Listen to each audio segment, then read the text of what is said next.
जय महाराष्ट्र मित्रमंडळ मंगळवार पेठ सातारा सन 1976 यावर्षी आपल्या प्रिय मंडळाची स्थापना झाली। त्या स्थापनेमागे होत्या 3 कर्तृत्ववान व्यक्ती, रघुभाऊ देवळे, रामभाऊ साळुंखे आणि बाळासाहेब चौगुले। त्यांच्यासोबत होते काही तरुण सहकारी आणि सुरू झाला एक प्रवास जो होता सामाजिक बांधिलकी जपण्याचा आणि परिसरातील सर्व नागरिकांना एकत्र आणण्याचा। त्या काळी पत्रे वासे डोक्यावरून आणून मांडव टाकण्यापासून ते विसर्जनापर्यंत सगळी जबाबदारी होती याच कार्यकर्त्यांच्या खांद्यावर। पण या सगळ्यामागे होती एकच ताकद, एकच भावना, आपलेपणाची।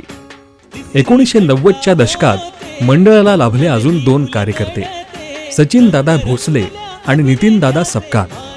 ज्येष्ठ आणि तरुण कार्यकर्त्यांमधील दुवा म्हणजेच हे दोघेजण। त्यांच्या पुढाकारानं मंडळ स्वतःच्या मैदानात आलं आणि सुरू झाला नवा अध्याय जो शिखरावर पोहोचण्याचं स्वप्न पाहत होता।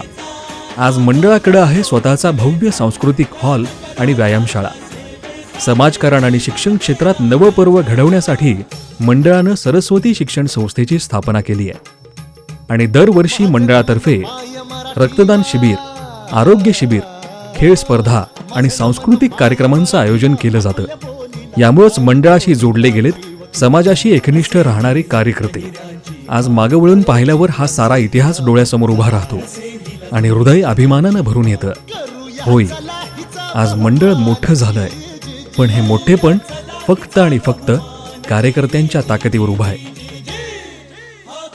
आणि यंदा सुवर्ण महोत्सवी सोहळ्याच्या निमित्तानं जय महाराष्ट्र मंडळ घेऊन आलं आहे श्रद्धा, संस्कार आणि एकात्मतेचा संदेश देणारा एक अविस्मरणीय देखावा, भव्य दिव्य अद्वितीय केदारनाथ मंदिर। मित्रांनो, सज्ज व्हा जयघोषात न्हाऊन निघण्यासाठी, कारण हा देखावा आहे आपल्या श्रद्धेचा, आपल्या संस्कारांचा आणि आपल्या एकात्मतेचा जाज्वल्य पुरावा।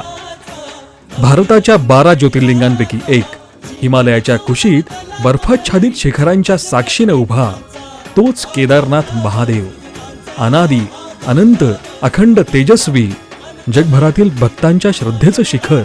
आणि आज त्याच दिव्य केदारनाथाचं भव्य रूप साकार झालं आहे आपल्या मंडळाच्या सुवर्ण महोत्सवी देखाव्यात। या देखाव्यात दडली आहे भक्तीची ताकद, कार्यकर्त्यांची निष्ठा आणि समाजाला एकत्र आणणारी अविचल एकात्मतेची भावना। चला तर मग उंचावूया आपले स्वर, घुमूया हर हर महादेवचा नारा।